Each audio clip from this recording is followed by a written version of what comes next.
समुद्र तट पर, कभी हिमालय की चोटियों पर, कभी किसी लोक में, कभी किसी लोक में, बस विचरण करके भावावेश में नृत्य कर रहे हैं।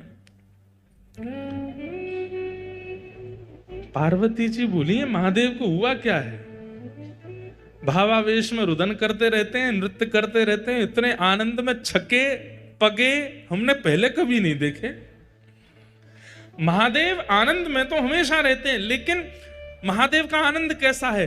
प्रकट नहीं करते हैं, अंदर ही अंदर इंट्रोवर्ट है महादेव, नेत्र बंद करके बैठे रहेंगे। लेकिन अब महादेव की स्थिति ऐसी है कि जो आनंद हृदय का है वो प्रकट हो रहा है। अरे कहां तक कहें, नारद जी और महादेव का जो दर्शन करता है वो भी नृत्य करने लगता है, उसके चित्त में भी वही भाव प्रकट हो जाता है।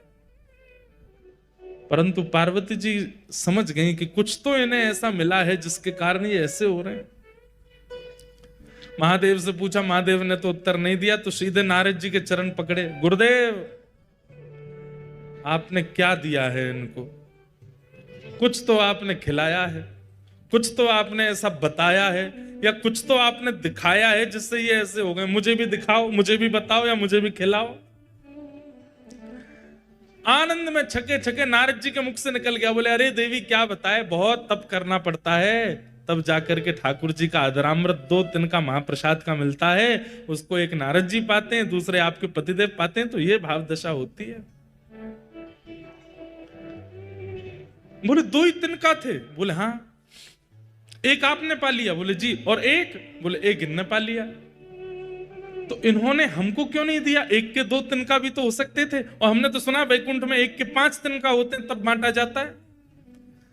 नारद जी बोले अब तो माहौल गर्म हो रहा है, तो धीमे से बोल गए, हमने तो कही थी इनसे 1 के 2 कर दो, हम तो इनको बोल के गए थे, और हमने 1 के 2 नहीं, हमने 1 के 4 कही थी, कार्तिकेय गणेश जी को भी खिला देना। लेकिन इनके मन में स्वार्थ आ गया, अकेले ही पा गए पूरा। और ऐसा कह के नारद जी तो वहां से चलते बने, नाच रहे हैं। महादेव भुजा उठा के पार्वती जी सामने क्रोध में खड़ी हैं। आपको गुरुदेव कह के गए थे कि 2 तिनका कर लो, फिर भी नहीं दिया मुझको, इतना स्वार्थ आपके चित्त में आ गया है।